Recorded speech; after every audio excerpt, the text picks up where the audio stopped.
صل على سيدنا ومولانا محمد وعلى سيدنا. ناظرین و سامعین، اس دوران ہمیں جوائن کیا ہے ذیشان علی صاحب نے. کہتے ہیں السلام علیکم مفتی صاحب. جی وعلیکم السلام. کہتے ہیں کہ روزہ کی حالت میں تھوک اگر منہ میں چلی جائے تو کیا اس سے روزہ ٹوٹ جاتا ہے یا نہیں ٹوٹے گا؟ اور دوسرا کہتے ہیں کہ شریعت میں کیا ہے اگر شادی کے بعد بچے کے لیے، اچھا یعنی اولاد کے لیے شادی کے بعد کوئی وظیفہ آپ غالباً پوچھنا چاہتے ہیں. میں عرض کر دیتا ہوں. جی روزہ کی حالت میں تھوک وغیرہ اگر منہ میں چلی جائے تو اس سے روزہ نہیں ٹوٹتا. یعنی خود تھوک ہے منہ سے باہر نہیں آیا اور نکلا، ویسے نکل لیا تو روزہ نہیں ٹوٹے گا. لیکن ہاں اس شکل میں کہ اگر باہر نکالا، ایسا عام طور پہ کوئی کرتا نہیں، کراہت ہوتی ہے، اور پھر باہر ہتھیلی پہ یا باہر نکال کے پھر اس کو اندر لے گئے، تھوک ہو کوئی اور چیز ہو، تو پھر روزہ ٹوٹ جائے گا. لیکن عام طور پہ یہ لوگوں میں مشہور ہے، دن میں زیادہ تر تھوکتے رہتے ہیں روزے کے دوران کہ جی تھوک نگل لیا تو اس سے روزہ ٹوٹ جائے گا. یہ بالکل غلط بات ہے. تھوک نگلنے سے روزہ نہیں ٹوٹتا. ان کے علاوہ شرافت صاحب ہیں، انہوں نے ہمیں جوائن کیا ہے. سیدہ فاطمہ الزہرا سلام اللہ علیہا کی یوم وصال، اس کے بارے میں انہوں نے پوچھا ہے. جی اس کے بارے میں عرض کر دوں کہ 3 رمضان المبارک جو ہے یہ بعض روایات کے مطابق اور اکثر روایات کے مطابق 3 رمضان المبارک آپ کا یوم وصال ہے. ہاں اس کے علاوہ بھی بعض روایات کے مطابق مورخین نے شعبان المعظم کا بھی جو ہے اس میں یا جمادی الثانی کا بھی جمادی الثانی کا لکھا ہے. محمد اکرم صاحب ہیں، انہوں نے ہمیں جوائن کیا. یہ کہتے ہیں کہ مجھے 13-14 سال سے نظر آنا بند ہو گیا، یعنی نظر ختم ہو چکی ہے، اور ہوا سے مجھے بہت ڈر لگتا ہے. میں بہت ڈرتا ہوں، اور کہتے ہیں کہ مجھے بھوک بھی نہیں لگتی، بہت زیادہ ڈرتا ہوں. تو ڈر کے لیے کوئی وظیفہ؟ جی میں عرض کر دیتا ہوں. اللہ سبحانہ و تعالی سب کا حامی و ناصر ہے. ہر بندہ مومن کے ساتھ ہوتا ہے، صبر و تحمل کرنے والوں کے ساتھ. آپ بھی صبر کے ساتھ اللہ تعالیٰ کی طرف سے یہ جو آزمائش ہے اس کو صبر کے ساتھ اس کا سامنا کر رہے ہیں. انشاءاللہ اللہ سبحانہ و تعالیٰ آپ کے ساتھ ہے، تو ڈرنے کی ضرورت نہیں ہے.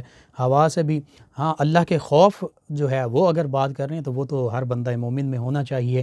طوفان ہو، مصائب ہوں، آفات ہوں، اللہ کا خوف جو ہے وہ ہمہ وقت دامن گیر ہو. لیکن اگر صرف ہوا کی وجہ سے آپ کہتے ہیں کہ ہوا چل رہی ہے تو عام ڈر ہے، تو اس کے لیے میں یہ وظیفہ عرض کر دیتا ہوں. ڈر اور خوف سے نجات کے لیے آیت الکرسی جو ہے اس کو آپ کثرت سے پڑھا کریں. صبح بھی پڑھیں، شام بھی پڑھیں. رنج و غم کے لیے یا حی یا قیوم برحمتک استغیث اس کو بھی شامل کر سکتے ہیں.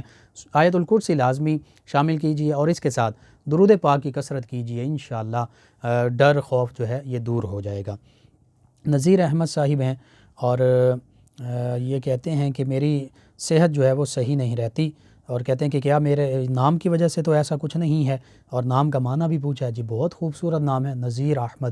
نذیر نبی کریم رؤوف الرحیم علیہ الصلاۃ والتسلیم کے اسماء مبارکہ میں سے ہے. قرآن مجید فرقان حمید میں بھی آپ کو یہ نذیرہ فرمایا گیا ہے، یعنی ڈرانے والی ہستی، آخرت کا خوف دلانے والی، اللہ سبحانہ و تعالیٰ کی عظمت اور ہیبت کا احساس دلانے والی آپ ہی ہیں، ڈرانے والی ہستی ہیں. تو نذیرہ بھی بہت اچھا نام ہے. نذیر بھی، احمد بھی نبی کریم صلی اللہ علیہ وآلہ وسلم کا اسم مبارکہ ہے. تو اس بہت خوبصورت نام ہے، نام کا کوئی مسئلہ نہیں ہے. تو صحت کے لیے آپ کو ایک تو علاج بھی کروائیے، وہ بھی دوا جو ہے وہ بھی سنت نبوی صلی اللہ علیہ وآلہ وسلم ہے، نبی کریم صلی اللہ علیہ وآلہ وسلم کا حکم مبارکہ ہے. اور دعا بھی کیجیے. اور دعا میں وظیفہ میں عرض کر دیتا ہوں تمام لسنرز کے لیے، آپ کے لیے بھی، تمام اعضائے جسمانی کی سلامتی کے لیے، صحت کے لیے، یا سلام ہوں اس کو کثرت سے پڑھیے، یا شافی الامراض کثرت سے پڑھیے. اور اگر آپ ہیں دیگر بھی جو بھی مریض ہیں، کوئی بھی مرض ہے، تو آپ خود یا کوئی آپ کے سرہانے کھڑے ہو کر صبح فجر کی سنت اور فرضوں کے درمیان 14 مرتبہ سورہ فاتحہ پڑھ کر اول آخر 11 مرتبہ درود پاک یہ پڑھ کر آپ پر دم کر دے، تو انشاءاللہ اللہ سبحانہ و تعالی شفا عطا فرمائے گا، چاہے کیسی ہی بیماری ہو. اور ہمارے ایک اور لسنر نام نہیں انہوں نے لکھا، کہتے ہیں السلام علیکم مفتی صاحب جی وعلیکم السلام، یہ کہتے ہیں کہ کیا امام کے پیچھے وطر میں دعائے قنوت پڑھنی چاہیے؟ جی بالکل، دعائے قنوت جو ہے امام کے پیچھے وطر کی تیسری رکعت میں یہ پڑھنا واجب ہے، ضروری ہے، پڑھنی چاہیے۔ ناظرین و سامعین کے علاوہ ہمارے ایک اور لسنر ہیں، یہ کہتے ہیں کہ السلام علیکم جی وعلیکم السلام، اور کہتے ہیں کہ آج کے دن کی مبارک اور تراویح کی نیت کہتے ہیں بتا دیں، اور جو لوگ گھروں میں پڑھ رہے ہیں تو ان کے بارے میں کیا کہتے ہیں؟ جی میں عرض کرتا ہوں، آپ نے مبارک دی، رمضان المبارک کی خیر مبارک آپ کو، تمام لسنرز کو بھی مبارک، یعنی یہ ماہ محترم ہمارے لیے برکتوں والا ہو، مبارک کا یہ معنی ہے، دعا ہے۔ اور آپ کہتے ہیں کہ تراویح کی نیت دل کے ارادے کا نام ہے۔ ہاں اگر زبان سے آپ کہنا چاہتے ہیں تو کہہ سکتے ہیں کہ سنت تراویح جو ہیں ان کی میں نیت کرتا ہوں۔ اور گھروں میں آپ نے کہا جو لوگ پڑھ رہے ہیں، جی اگر تو 50 سال سے زائد عمر کے یا نابالغ بچے ہیں، خواتین اپنی نماز تراویح پڑھ رہی ہیں، نوافل ادا کر رہی ہیں، تو بالکل ٹھیک ہے۔ احتیاطی تدابیر کے پیش نظر فقہائے کرام نے، مفتیان کرام نے یہ فتویٰ دیا ہے کہ یہ لوگ یا جن کو کرونا کا مرض ہے یا اس کی سمٹمز آ رہی ہیں، خدشہ ہے اور ڈاکٹر نے کہہ دیا ہے، تو اس احتیاط کے پیش نظر یہ لوگ گھر پہ ہی تراویح پڑھ سکتے ہیں، لیکن مسجد میں بھی لوگوں کو تراویح پڑھنی چاہیے۔ ناظرین و سامعین کے علاوہ ہمیں جوائن کیا خادم حسین صاحب نے، یہ کہتے ہیں السلام علیکم جی وعلیکم السلام، یہ کہتے ہیں اگر کسی سے کوئی کام لینا ہو تو اللہ کا کون سا اسم پڑھا جائے؟ آپ کی جو سوال ہے اس کی مجھے یوں سمجھ نہیں آئی بہتر طریقے سے، کسی سے کوئی کام لینا ہو سے کیا مراد ہے آپ کا؟ تو بہرحال میں یہ عرض کرنا چاہوں گا، کوئی بھی کام شروع کرنے لگیں تو پھر بسم اللہ الرحمن الرحیم پڑھیں، تو اللہ کے دیگر اسماء جو ہیں وہ بھی اسماء حسنہ ہیں، خوبصورت نام ہیں، ان سے بھی وہ نام پکار کر بھی اللہ سے دعا بھی کی جا سکتی ہے اور راد و وظائف بھی کیے جا سکتے ہیں، تو کوئی بھی نام اللہ سبحانہ وتعالی کا جو اس میں مبارکہ پڑھا جا سکتا ہے۔ ہمارے ایک اور لسنر ہیں، یہ کہتے ہیں کہ کیا امام کے پیچھے وطر پڑھتے ہوئے دعائے قنوت پڑھی جا سکتی ہے اور امام صاحب کے اللہ اکبر کہنے پہ اللہ اکبر کہا جائے؟ جی میں نے اس کا جواب عرض کر دیا، دعائے قنوت جو ہے وہ پڑھنی ہے۔